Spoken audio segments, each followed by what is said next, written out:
Hello and welcome to the viewers of this video. This is the Orange Fan here, bringing you another entry for the episode Recap and Thoughts category. This video will be dedicated to the A segment of episode 44 of The Loud House, Change of Heart. We begin this segment with Lincoln in the dining room reading when he hears someone is at the door. Because she's closer, Lori is the one who ends up answering the door, and we see that Clyde is the person at the door. Because Lori is the one who answered the door, Clyde does his usual nosebleed and lose consciousness routine. And he's brought into the dining room after he is rendered unconscious. Lori tells Lincoln that this is the fourth time this month that Clyde has accidentally nosebled on her shoes, and she says that she wishes Clyde could act normal around her. Apparently, Clyde was starting to regain consciousness around the time Lori said that, because after Lori leaves the dining room, he fully regains consciousness, and he admits that he wishes he could act normal around Lori, but he doesn't know how to go about that. Right after that, he and Lincoln look outside the window, and they see Leni is talking to Mr. Grouse, who is upset about something. Leni suggests to Mr. Grouse that he recite the states in the United States, and the intention is by the time he finishes reciting all the states, he'll forget why he's angry. And we see that Leni and Mr. Grouse both don't realize that there's 50 states in total. Leni thinks the total is 40, Mr. Grouse thinks the total is 48. In any case, though, Leni's advice to Mr. Grouse ends up being very helpful, and this gives Lincoln and Clyde an idea. Later on, Lincoln and Clyde explain to Leni about Clyde's current predicament, and Leni is more than happy to help Clyde out with it. Later on still, Lori is cautiously looking around as she's walking downstairs, and she questions Lincoln if Clyde is still around, but Lincoln assures Lori that Clyde is talking to Leni right now. This surprises Lori, and sure enough, when she goes to check, she sees Leni and Clyde talking to each other. She finds it weird, but she decides to take advantage of this situation to go about her everyday business. Next up, we get two scenes where Lori happens to hear or walk in on Clyde's conversation with Leni, and something earlier happens to make Lori think that Clyde is doing his usual routines around Leni now. So to be more specific, at one point, Clyde is explaining to Leni how sometimes he acts like a robot with a system malfunction around Lori, and he demonstrates this to Leni. And Lori happens to hear Clyde's robot acting like a robot part, but she doesn't hear the part where Clyde was just explaining this to Leni and demonstrating it for her. And at a later point, some of the Loud Sisters are playing with a frisbee, and while they're playing with it, it accidentally hits Clyde in the nose, so he starts to have a nosebleed. And when Lori happens to come across Clyde and Leni at this point, she notices how Leni's shoes have been hit with Clyde's nosebleed. And this leads Lori to think that Clyde now has a crush on Leni. And Lori proclaims that she is now free and decides to go shoe shopping to celebrate. Later on, Lori returns home from her shoe shopping, and she's preparing to bring her new shoes into the closet in her and Leni's room. While she's doing that, Leni receives a call from Clyde, and Leni thanks Clyde for finding a way to clean her shoes and calling him thoughtful. Hearing that and seeing some of Clyde's old gifts in the closet, this leads Lori to remember a few, memories. And we see a few flashbacks of Clyde showing tokens of his affection or his crush on Lori. And Lori actually misses Clyde having a crush on her. So now she's determined to win back Clyde. So next we have a few scenes where Lori is trying to win back Clyde. But Clyde is putting some of Leni's advice to work. Like, he's not looking at Lori. He's mentally reciting the alphabet, and just to name a few examples. But from Lori's perspective, it looks like that Clyde still just doesn't have a crush on Lori anymore.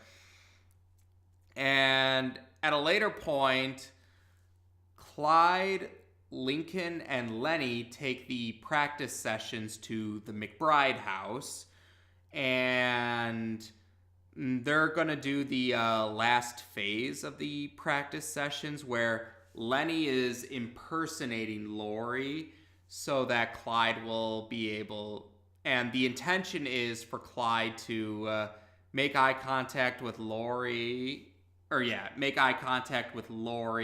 and have a normal conversation with Lori. And while that's happening, Lori eventually Lori goes to the McBride house, having found an Ace Savvy comic that she thinks Clyde will like. But right before she's about to make her presence known at the door, she hears Clyde complimenting Leni, calling her beautiful. And naturally, we, the audience, know that Clyde is referring to the fact that Leni is dressed like Lori and has a wig to resemble Lori's hairstyle. But Lori doesn't know this, and she's not too happy about it. So Lori returns home, and we see her in the bathroom, and she's trying to impersonate Leni. The rest of the Loud Sisters, except for Lily, she's absent in this segment, are banging on the door, and they're urging Lori to hurry up so one of them can use the bathroom. Lori grows irritated by these distractions, so she opens the door to yell at her sisters that she's busy right now, and the rest of the sisters are surprised to see Lori imitating Leni, and they even refer to Lori's current appearance as Leni's messed up twin. And Lori proclaims that she must win Clyde back, and this confuses the rest of the sisters because they're like, do you have a crush on Clyde now? Or do you like Clyde now? And Lori's saying she doesn't. She just wants Clyde to like her. And the rest of the sisters question why Lori cares so much if Clyde likes her or not. And Lori just tells them to leave and that she knows what she's doing. But then she starts to think that she doesn't know what she's doing. And this leads to a scene where Lori is arguing with herself. We hear Lori's thoughts, and Lori is verbally arguing with these thoughts. And it unnerves the rest of the Loud Sisters as they hear Lori's argument.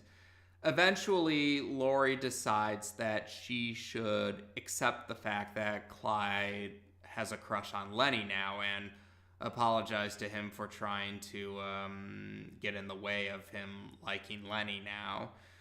And meanwhile, at the McBride house, Lincoln and Leni both feel that Clyde is now ready to have a normal conversation with Lori. So Clyde heads back to the Loud House, and Lori happens to answer the door because she was planning to go to the McBride house, but Clyde's already there. So Lori apologizes to Clyde for not accepting his new feelings for Leni and saying that Clyde is thoughtful, and she gives Clyde a hug, and then Clyde ends up unconscious. And Lincoln happens to arrive shortly afterwards, and he and Lori bring Clyde into the living room. And this is where the misunderstandings are cleared up. Lincoln reveals to Lori that Clyde was spending time with Leni in the hopes of figuring out how to act normal around Lori. And Lincoln explains the truth behind the scenes or the moments where Lori thought, the scenes or the moments that Lori thought was evidence of Clyde having a crush on Leni now. And Leni returns home shortly after those revelations are made, and she's still impersonating Lori. So as Clyde is starting to regain consciousness, in Clyde's mind, or from Clyde's perspective, he sees two Loris.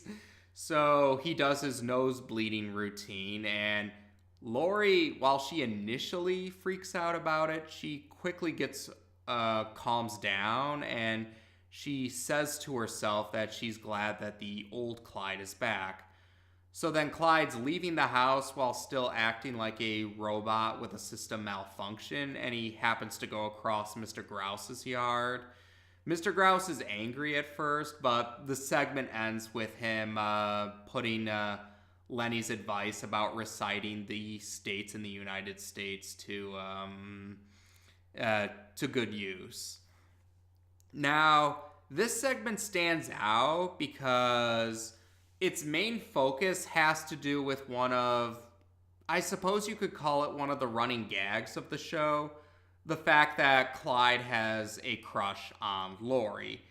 Now, that's a gag that not everyone is a fan of. I've noticed there are a fairly decent amount, probably a fairly decent amount of fans or viewers don't seem to like Clyde's crush on Lori. And I can understand that, though for me personally, I actually don't have a problem with Clyde's crush on Lori.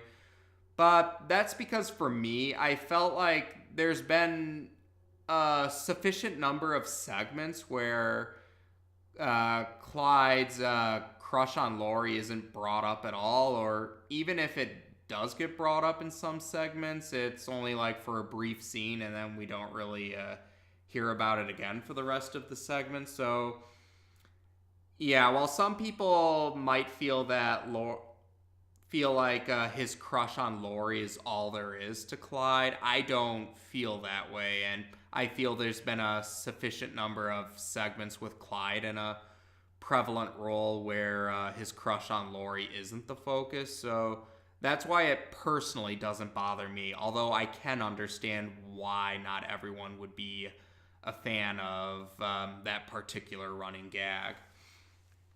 And actually, now that I think about it, another thing about this segment that some people don't like is that, Clyde never stopped having his crush on Lori. Some people were hoping that the status quo would change regarding that gag by the end of the segment, and we have had some serialized elements in the show despite it being mostly episodic. Ronnie Ann's appearances being the most prevalent example of serialized elements, and the Santiago family living with their extended relatives, the Casagrande family being the most prevalent example among Ronnie Ann's appearances. And there are some other examples of serialized elements in the show. such as Lynn Sr.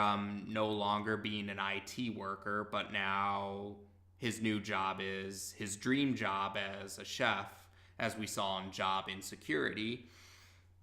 So I can see why some people wish that they changed the status quo about it. I did mention before that I felt that Fantastic Voyage could have been a good opportunity for the for some status quo changing by having the Loud family not reclaim Vanzilla, but keep the new Van. But Lynn Sr. learning not to be so possessive about the new Van. But that didn't end up being the case. And yeah, even though there have been some examples of serialized elements, I had a feeling that Clyde would still have a crush on Lori by the end of the segment. So that didn't surprise me, although, again, I can understand why some people may not have been thrilled about that, even if I personally don't have a problem with that. And as far as what else I thought about the segment, like I said, because I didn't really have strong feelings about Clyde's crush on Lori, I actually did like a few things about this segment. For one thing, Leni got to be, maybe if not necessarily the spotlight character, she was definitely a very prevalent role in the segment. And I thought that was a good thing because so far it felt like in season 2 that Leni hasn't really been in a prevalent role so much. So it was nice to see Leni have a prevalent role. And this showed one of Leni's strengths. In the past, we've seen that Leni is great with fashion, and she's great with crafts, like when she made the bed frame all the way back in Driving Miss Hazy. But this one shows that Leni actually is good with helping people out, like her advice to Mr. Grouse, and she was trying to help Clyde out too, so I like that. I thought it was a nice touch to see more of Leni's strengths. And, well, this segment did reveal that Lori apparently likes the fact that Clyde has a crush on her, and some people were not so happy about that revelation. But something that interesting about that, there was something interesting that was revealed besides that. I'm talking about the parts where Lori was arguing with herself, where we hear Lori's thoughts and then she verbally argues with it. I found that pretty interesting, actually, and I wouldn't mind if they explored that again in the future. Like, it doesn't necessarily have to be about Clyde's crush on Lori, but maybe for other parts of Lori's life, we can have moments where she's arguing with her thoughts. I think that would be an interesting thing to explore in the future in other ways about Lori's life. Might give us a little insight about Lori's life, whether it be part of the family or outside of the family. Oh, and this segment also had another name drop for Carol. Again, they don't say the last name, but I'm pretty confident that it's meant to be, that the name that they mention is meant to be Carol Pingree from Picture Perfect. And this would be the third segment in season 2 where Carol's name was mentioned. It was Spell It Out, Job Insecurity, and this segment all had Lori mention Carol at some point. And like I said, I liked that because even though Carol didn't end up returning in season 2 in person, she was at least mentioned. And I do appreciate that because it shows us that they haven't forgotten about Carol Pingree. Because I did mention before, I think Carol Pingree's a character with a lot of potential. And I'm hoping that we will get to see Carol return in season 3, and hopefully we'll have a better understanding of her character. So I'm keeping my fingers crossed for that. So there you go. I actually like this segment overall for Leni's part in it, things we learned about with Lori arguing with her thoughts, and the mention of Carol. As to be expected, we'll discuss the B segment next. Take care, and until next time.